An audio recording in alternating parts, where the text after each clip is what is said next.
एक साहब हमारे मिंबर से बैठ के कहते क्या हुआ अगर वो लेके जा रहे हैं तो हमारे भी तो लेके आ रहे, शर्म नहीं आती? ये जवाब है कोई? मैं कहता हूं मोमिनो, अल्लाह ने तुम्हारे लिए कुत्ते का गोश्त हलाल नहीं किया क्योंकि कुत्ता नापाक है, तुम्हारे लिए पाक रिस्क बनाए गए। हाँ, पाक रिस्क बनाए गए।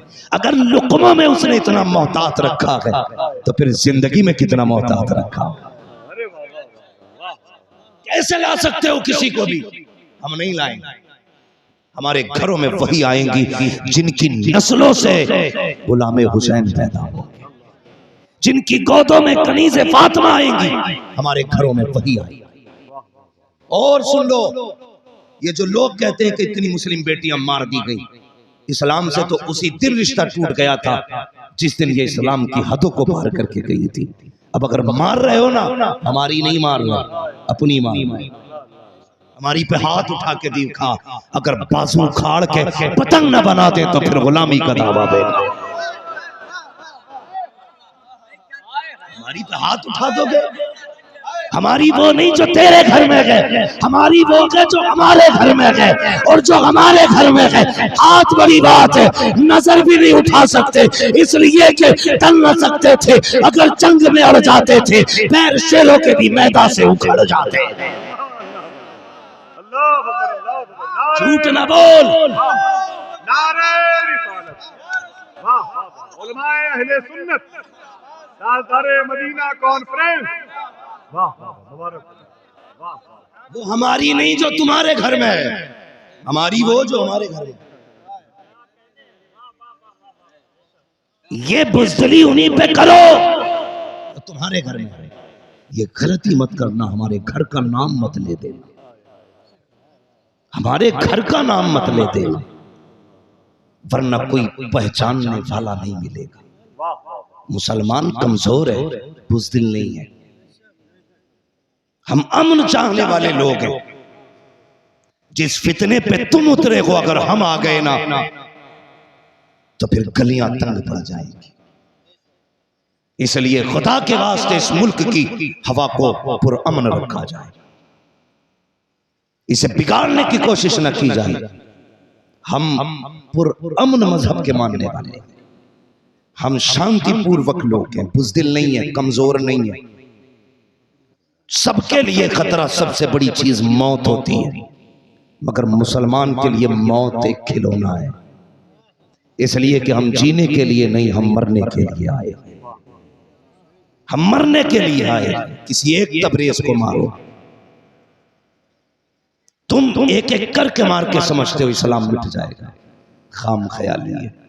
ये ठीक उसी तरह जैसे आसमान की तरफ उसने नमरूद ने तीर मार के कहा था मैंने खुदा को मार दिया।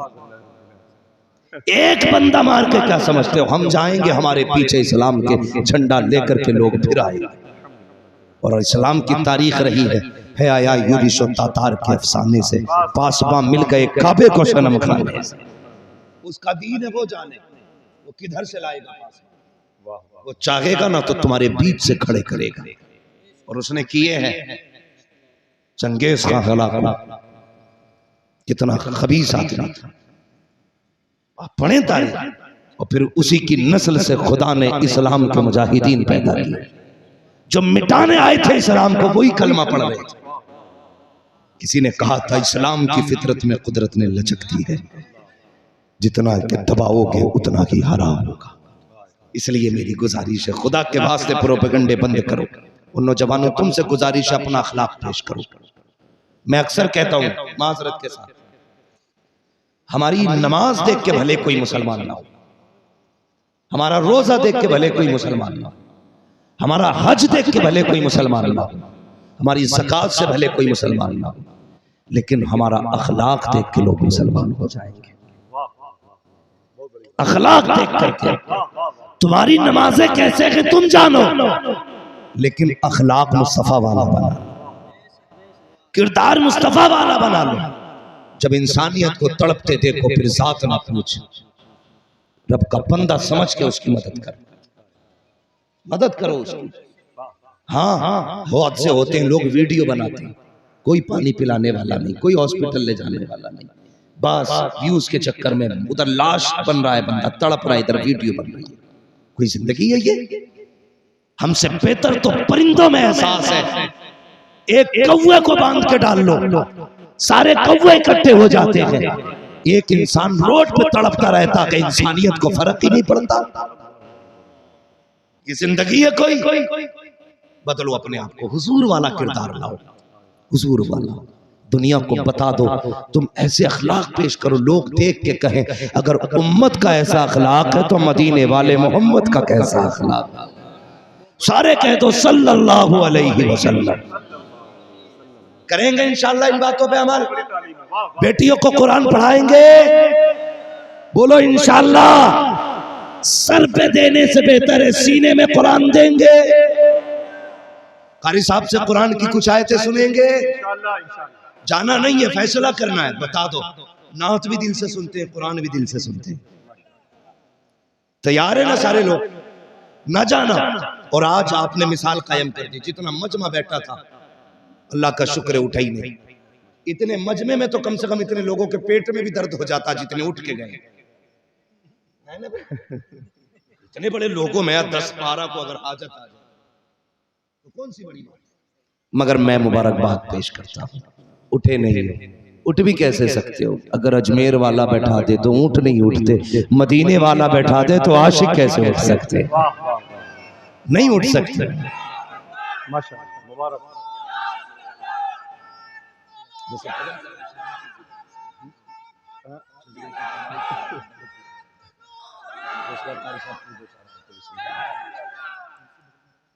हाँ कर सकती, कुर्सी बगल में लगा दी जाए। हाँ कुर्सी, मैं इतने शजरा पढ़ दे रहा हूँ, कुर्सी रख के जाए। कारी साहब देखिए उठेगा नहीं कोई भी। वादा करें आज हुजूर के नाम पे इंशाअल्लाह कुरान सुनेंगे। कुरान क्या है? हजरत सैयदा ज़ैनब, अभी आपने तज़किरा किया था, याद आ गई। मैं कहता हूँ बच्चा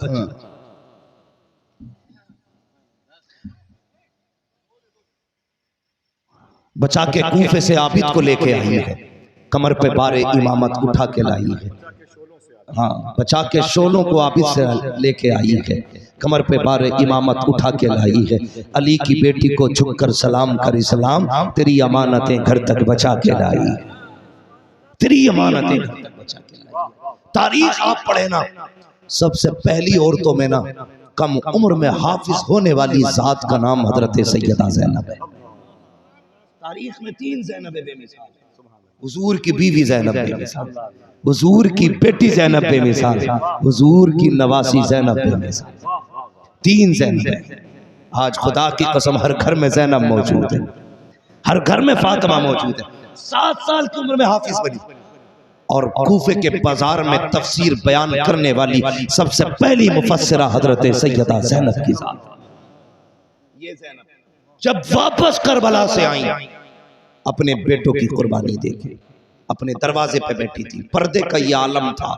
शोहर हजरत अब्दुल्ला इब्ने जाफर तैयार, हिम्मत नहीं हो रही थी घर में जाने की, इसलिए कि सब कुछ लूट चुका था। दरवाजे पे बैठ गई तो तज़किरा कर जाऊं यार, ये बस बड़ा गहरा ताल्लुक है मेरे दिल का इन लोगों से। बड़ा एहसान है इनका, बड़ा एहसान। दरवाजे पे आके बैठी ना तो बड़ी बेटी ने, 2 बेटियां छोड़ के गई थी घर पे। बड़ी बेटी ने कहा बहन लगता है दरवाजे पे कोई भिखारन आई है। अम्मी कह के गई थी दरवाजे पे सवाली कोई आए ज्यादा देर रुकने ना देना, उसका वक्त खराब ना करना। बड़ी बहन ने छोटी को कहा ले बेट दरवाजे पे भिखारन है, जल्दी जाओ उससे कह के आगे बढ़े। छोटी बेटी ने दरवाजा हल्का सा खोला, हाथ निकाला, कहा लो ये भीख लो आगे बढ़ो। कहा तब मैं भिखारन नहीं हूँ। कहा फिर कौन हो? कहा परदेसी। कहा क्यों बैठी हो? सुनना। कहा तुमने कुरान पढ़ा ना, तुम्हारा कुरान सुन के ना मेरा जी चाहता था मैं सुनती रहूं। बेटी की चीख निकल गई, रो के कह नहीं खातून तूने हमारा कुरान सुना है, कभी हमारी माँ ज़ैनब का कुरान सुना होता। तूने हमारा कुरान सुना, कभी हमारी माँ ज़ैनब का कुरान सुनती। आप कहने लगी कैसा पढ़ती थी तुम्हारी ज़ैनब कुरान? तो मालूम है क्या कहा? कहने लगी जब मेरी माँ ज़ैनब कुरान पढ़ती है ना तो 18 भाई छुप छुप के ज़ैनब का कुरान सुना करते थे। खुद हजरत अली छुप छुप के ज़ैनब का कुरान सुनते थे। ऐसा पढ़ती है हजरत ज़ैनब कुरान। फरमाने लगी बेटी फिर पढ़ो कुरान।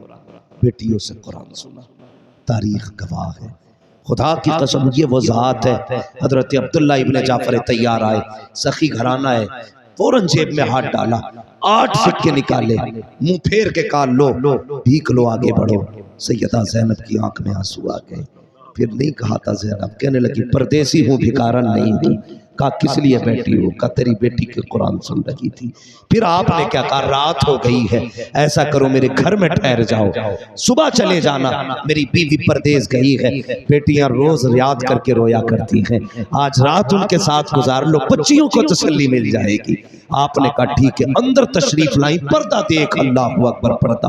अभी तक अब्दुल्ला इब्ने जाफर तैयार को पता नहीं कौन है ये, अपने घर में आ गई है। घर में आई बेटियों ने कहा बिस्तर बिछा देती हूँ, लेट जाओ। हजरत ज़ैनब ने कहा नहीं बिस्तर अच्छा नहीं लगता, हम जमीन पे बैठने वाले लोग हैं। दूसरी बेटी पानी लेके आ गई, कहा लो पानी पी लो। आपने प्याला देखा, रो पड़ी, कहने लगी नहीं हमें पानी से नफरत है, हमें पानी अच्छा नहीं लगता है। उसके बाद बच्चियों की आदत होती है घुल मिल जाने की, बैठ के कहती है खातून बता तो सही कहाँ की रहने वाली है? कहा कि यहीं की रहने वाली हो। कहा कितने भाई है? कहा 18 भाई है। कहा कितनी बहनें हो? कहा 18 भाइयों की अकेली बहन हो। जब इतना कहा था तो बेटियों ने कहा था ताज्जुब है, 18 भाइयों की सिर्फ हमारी माँ बहन है, किसी और के 18 भाई नहीं है। कहा बेटे कितने हैं? कहा सिर्फ 2 बेटे हैं। कहा ताज्जुब है, तेरे भी 2 बेटे, हमारे भी 2 भाई हैं। कहा उम्र कितनी है? कहा एक 8 साल का, दूसरा 10 साल का। कहा इत्तेफाक कैसे हो सकता है? तेरे भी 8-10 साल के, हमारे भी 8-10 साल के। फिर बड़ी बेटी ने कहा जरा चेहरे से पर्दा तो हटा, बता तो है कौन? जैसी सैयदा ज़ैनब ने चेहरे से नकाब हटाया, बेटी पीछे गिर जाती है, कहती तू कौन है? पहचाना नहीं। हजरत ज़ैनब कहती है पहचानती नहीं हो, मैं तुम्हारी माँ ज़ैनब हूँ। चीख निकली बेटियों की। कहा हमारी माँ इतनी बूढ़ी तो नहीं थी, उसके बाल सफेद तो नहीं थे, उसके बालों में स्याही थी, यह सफेद बालों वाली औरत हमारी माँ नहीं हो सकती। चीख निकली सैयदा ज़ैनब की, सीने से लगाया, कहा बेटी मैं तुम्हारी माँ हूँ। कहा ये क्या हुआ, भाई कहाँ है? तो सैयदा ज़ैनब ने कहा था ए मेरी बेटियों, मैं चोरी लुटा के आई हूँ और मुस्तफा का कुरान बचा के लाई हूँ। अल्लाह अकबर, ये है कुरान वाले, इसलिए कुरान से प्यार, कुरान से वफा करके दिखाओ और फिर कसम खुदा की पर्दे का हक अदा करके दिखा दिया। एक ताबई गुजरे हैं यहया बिन मुईन, जहां हजरत सैयदा ज़ैनब रहा करती थी। यार ये मखदूम ज़ादियां हैं, इनकी बातें किया कर, फालतू भी तो 4 घंटे चौक में बैठ के इधर उधर की बात करते हो, उनकी बात क्यों नहीं करते जिन्होंने नस्लें दीन पे लुटाई? क्यों नहीं करते? और लुटाने का अंदाज यार, कसम खुदा की सबके रिश्ते होते हैं, हम बहन वाले हैं, आप बहन वाले हो, लेकिन जो रिश्ता इनके बीच था किसी का नहीं। जब मेरे इमाम खैमे में बैठे थे, सैयदा ज़ैनब अदब से आई और आके कहा था हुसैन का जी का नाना की हदीस है कि मुसीबत आ जाए तो सदका देना। आज करबला से बड़ी मुसीबत कौन सी होगी? इजाजत दे तो मैं सदका दूं। इमाम हुसैन ने कहा था बहन क्या सदका दोगी? जो कुछ था सारा मदीने रह गया, यहाँ क्या सदका करोगी? तो सैयदा ज़ैनब ने कहा था जितनी बड़ी जात होती है उतना बड़ा सदका होता है, जितनी बड़ी जात होती है उतना बड़ा सदका। कहना क्या चाहती हूँ कि अगर भाई हुसैन है ना तो इजाजत दे, मैं बेटों को तेरे नाम पे सदका करना चाहती हूँ, मैं चाहती हूँ बेटे दे के मैं तुझे बचाऊं। अल्लाह अकबर, ये शान से दिए बेटे ज़ैनब, तो उनके भी तज़किरे किया करो। आज हमारे घरों में पर्दा नहीं है और कोई मसला ही नहीं रह गया पर्दों का। हजरत यहया बिन मुईन कहते हैं मैं 15 साल सैयदा ज़ैनब के महल्ले में रहा। कितने साल? 15 साल। सारे बोलो। किसी की बेटी हजरत ज़ैनब की तरह हो सकती है? किसी की बहन, किसी की माँ, किसी की बीवी नहीं हो सकती। यहया बिन मुईन कहते हैं उनसे किसी ने कहा यार तुमने 15 साल अली की बेटी के घर के बगल में गुजारे, तुमने तो देखा होगा ज़ैनब कैसी थी। यहया बिन मुईन कहते मुझे पैदा करने वाले की कसम 15 साल उनके मोहल्ले में रहा, कभी नकाब की हालत में भी मेरी नजर ज़ैनब के बदन पर नहीं पड़ी। यानी 15 साल घर से नहीं निकली, और जब विसाल का वक्त आया, अब्दुल्ला इब्न जुबैर ने कहा था ज़ैनब नाना की शरीयत में है, अगर बीमारी आ जाए तो औरत डॉक्टर तबीब को अपना हाथ या पैर दिखा सकती है, चल मैं लेके चलूं। सैयदा ने कहा अब्दुल्ला जरा सहारा दे के उठाया सहारा दे के। कहने लगी अब्दुल्ला एक शरीयत वो है जो तू नाना से सीख के आया है, एक शरीयत वो है जो मैंने बाबा से, जो मैंने भाई हुसैन से करबला में सीखी थी। एक शरीयत वो है जो मैंने करबला में सीखी। कहा कौन सी?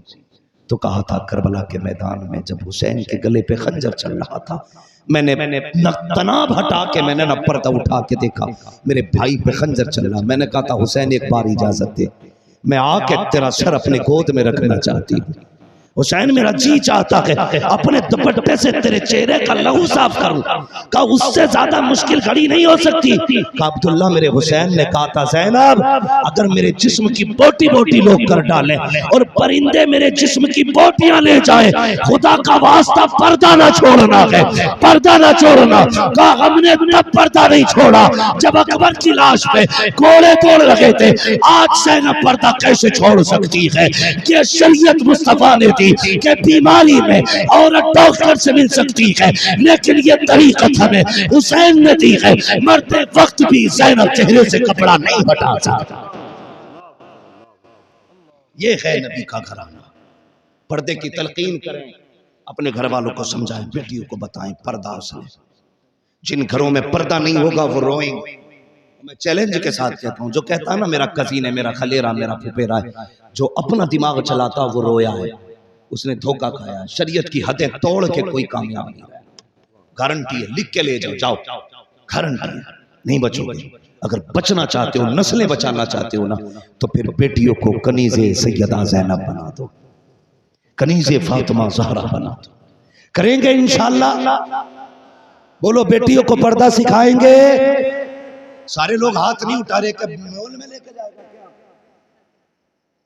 हम देखो कितने माइंडेड लोग, हमें डेट पे ले जाने के लिए, होटल में ले जाने के लिए, हमें बाजार में घुमाने के लिए वो लड़की चाहिए जो बाल खुले रखती है, लेकिन घर की दुल्हन बनाने के लिए हर शख्स को ऐसी लड़की चाहिए जिसके सर से दुपट्टा ना उतरता। ये फिक्र है कि नहीं? कितना भी आवारा निकम्मा लफंगा अय्याशोबाश लड़का हो, जब सिर्फ गर्लफ्रेंड बनाने की बात करता है तो नंगी लड़की चाहिए, लेकिन जब बीवी बनाने की बात करता है तो फिर बाहया चाहिए। याद रखना, बाहया चाहते हो तो फिर अपनी नजरों में हया ले आओ। अगर तुम किसी की बेटी को बीच पे घुमाओगे तो भूल जाना तुम्हारे घर में कोई कनीज़े फातिमा आएगी। तुम किसी की आंख में धूल झोंकोगे, कोई तुम्हारी आंख में धूल झोंकेगा। जैसी करनी वैसी, जैसी करनी वैसी भरनी। हमारा अलमिया ये कि हर कोई यहां से जाके कहेगा अपनी बीवी से, तुझे पता हम्माद आया था आज पर्दे को कह के आओ, मेरी मुझे ही लड़ागा जाके बीवी से। हमने न कहीं वो कह लिया था पर्दा करियो, से बीवी से जाके कहेगा। खबरदार, जब तक सिर्फ बीवियों को समझाओगे कोई नहीं सुधरेगा, बजाय बीवियों के बेटियों को समझाना शुरू करो। अगर बेटियों की तरबियत करोगे तो किसी घर की बहू बेपर्दा नहीं होगी। करेंगे इंशाअल्लाह।